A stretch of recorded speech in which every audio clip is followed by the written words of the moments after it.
Alright. Spoiler time. Got a lot to say in this, so I'll just throw out whatever I can think of.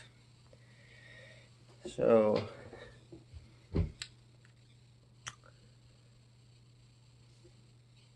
alert, warning, spoilers. Got 10 seconds. This is spoilers, okay? This is spoilers. So leave now if you don't want to get spoiled. If you don't mind, stay for the, don't leave.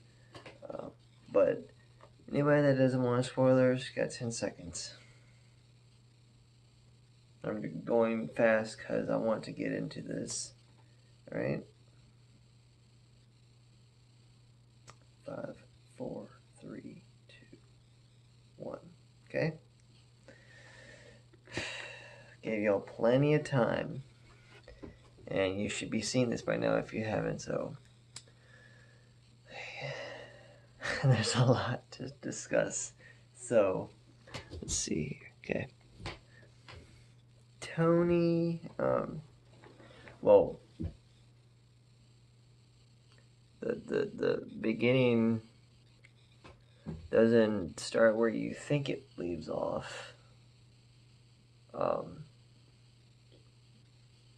We don't start where you think. Like I said, you think in, like, you know, the Parfam is about to fight the Undermine. Not yet. That doesn't happen for another few minutes. We're with Rick, Dicker, and Tony, and then Rick Dicker asks Tony Violet relationship questions, like where was it at, how long was the questions, where it was,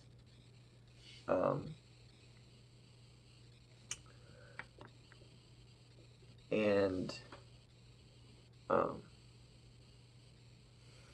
just basic genuine questions. And after all that happens, there's a very clever way. I still want you guys to see this, because, you know, even though I'm spoiling the whole movie, you should still see this regardless. So it takes a few minutes, but it happens. Get to the scene. Basically, Tony Ridinger shows in cinematography view perspective how they get to the scene, what he's looking at, and then he sees the Parfam about the Underminer, and him and Vi meet. He's kind of traumatized, so he just walks away. But I thought it was very, very, very clever how Brad Bird directed that move. I was not expecting that. And of course, the CGI through, like, majority of the movie is spectacular, very, very rich.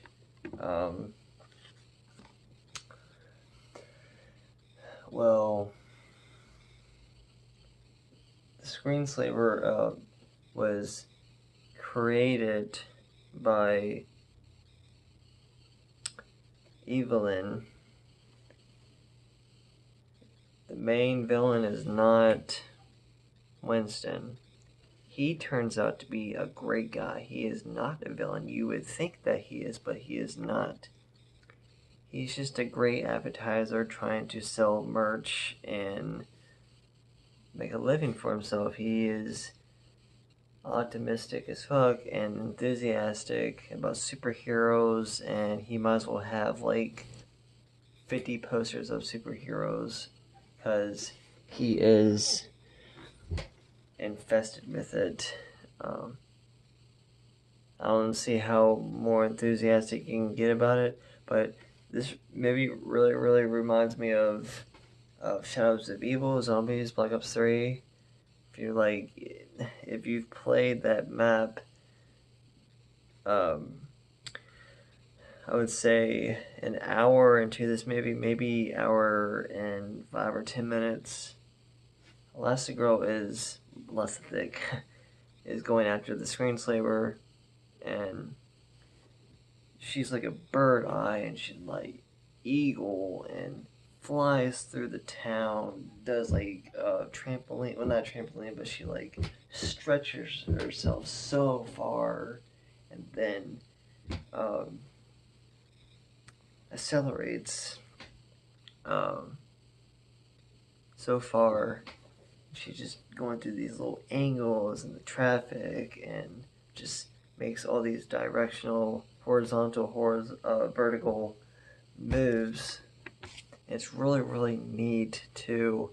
And while this is going on, the screenslaver is evilly talking about how he wants to make sure everyone's not in control, and that just evil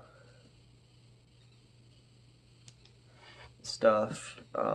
He just keeps talking and talking and talking. This is in the middle of the movie too, and how she approaches him, well, his room. She goes through all this, like the town, the buildings. She goes like for like 5 minutes straight, maybe even 10 minutes, and then this little window, a little bit lit up because it's dark. She investigates the room and turns off all these locks because the screenslaver has all his locks, turned off. So, they're all locked. And she investigates his entire room. It takes a good 10 minutes. And it's a slight jump scare, sorta. She,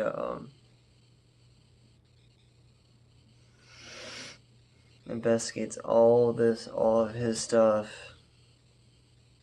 And,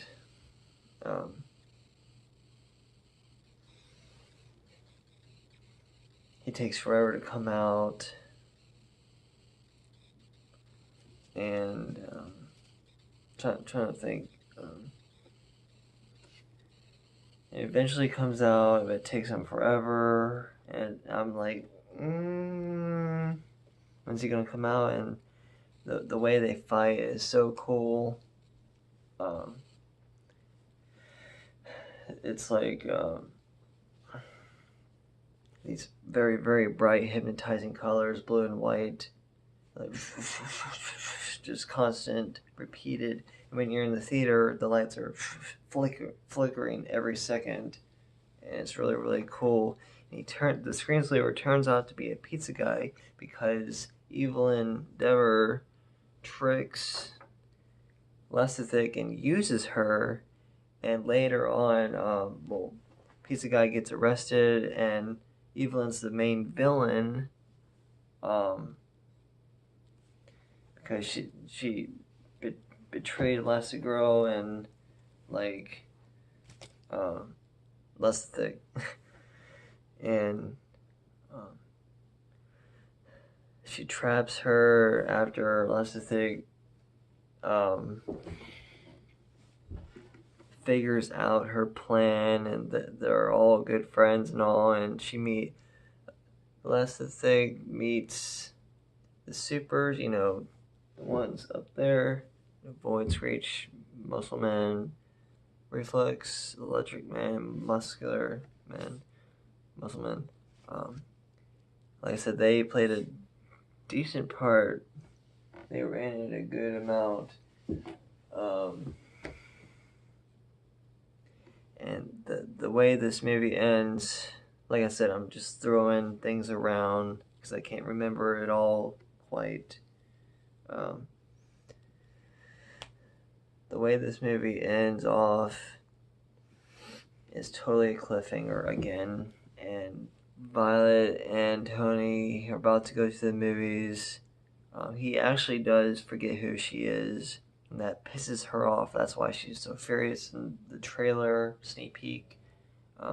She's just furious because he forgot who she was, and she just gets terrorizing. And a adolescence, I think it's called, that Dash says. She's very, very upset. But at the end of the movie, they're about to go to the movies, but of course, drama, villainry happens, and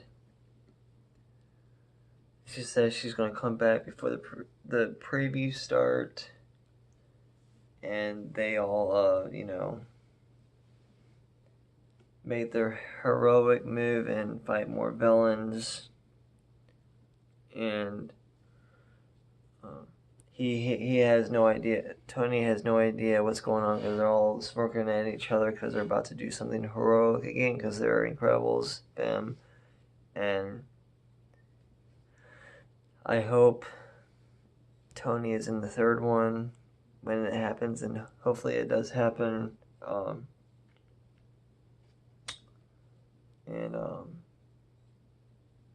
Jack has so many powers. He turns gummy, and then he's a giant baby, giant obesity baby, and Evelyn Endeavor creates these screensaver glasses. If you wear them, you're under her control, and actually she gets a hold of Mr. Incredible, Frozone, and Lustig, and they get betrayed, and then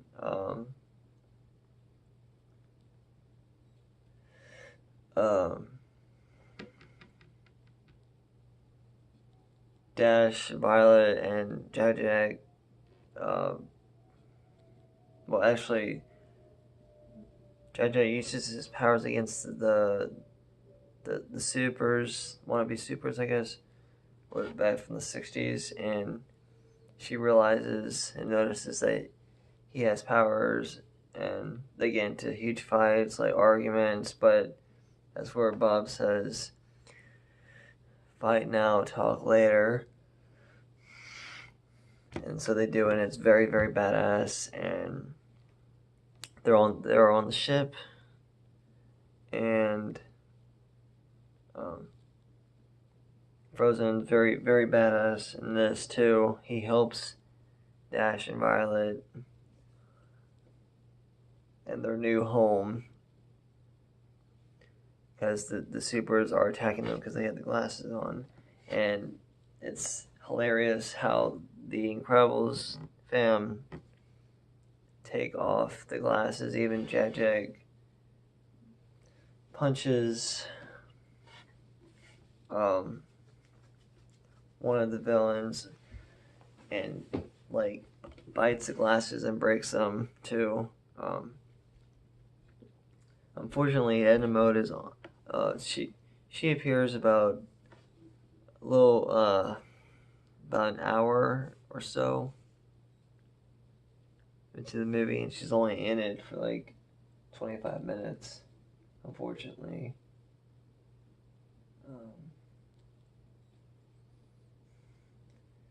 A lot going on in it too, I think. The school isn't shown too much, unfortunately. I would like to see a little bit more of that. But Tony and Violet, talk in there too, and he realizes and notices it's her. And while Violet is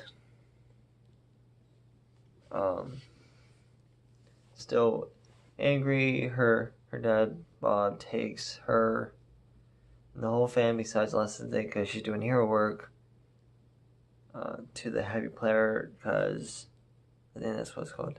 Because Bob got angry at Dicker because he betrayed him.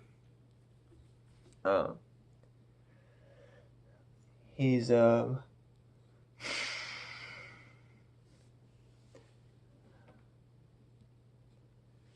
Bob is angry at Digger because Digger made Tony forget completely of Violet. Um,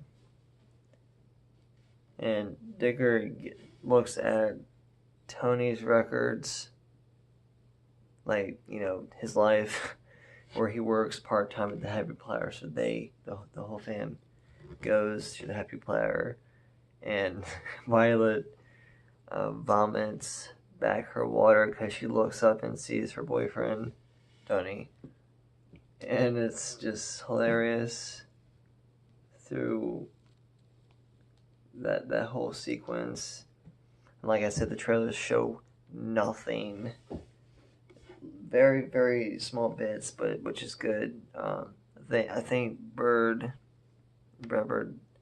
um, advertised that very, very well. Not show too much, and no, definitely not.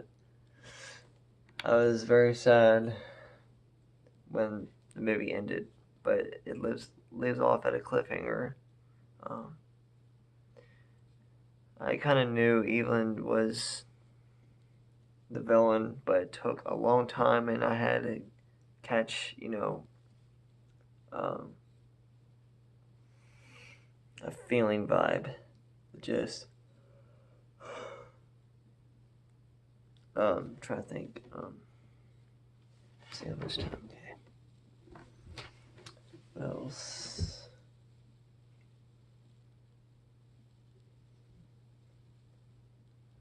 Bob goes through hell being a parent, and they do stay at a motel for now. And the police is angry with them because they fought the Underminer, and he escaped somehow. But that battle scene was badass. Um,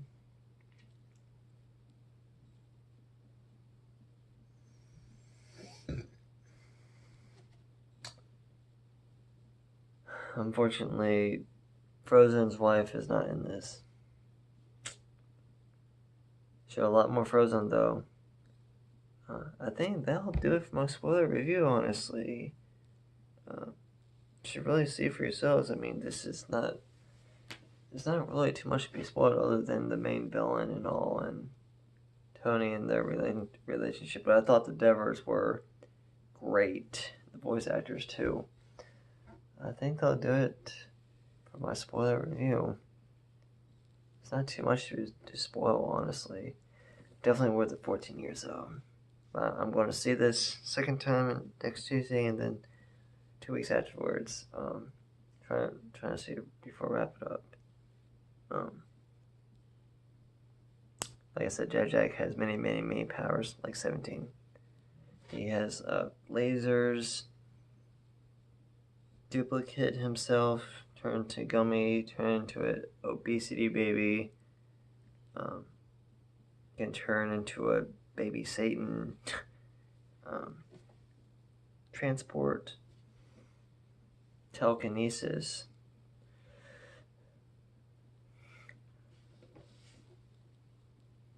They're all great actors, man. They're really awesome. Um,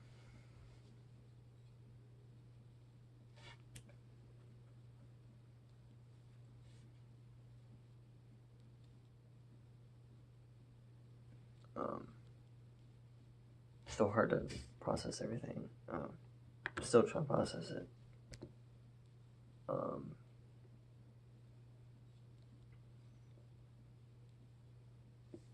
I think they'll do it, actually.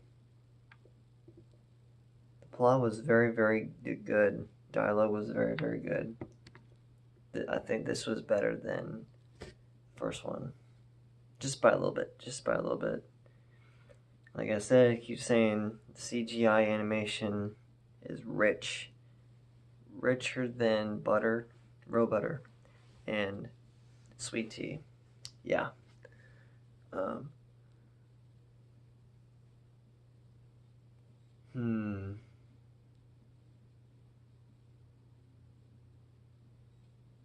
If I think of anything else, I'll mention it, but for now, Oh, and Dicker, Ambassador, and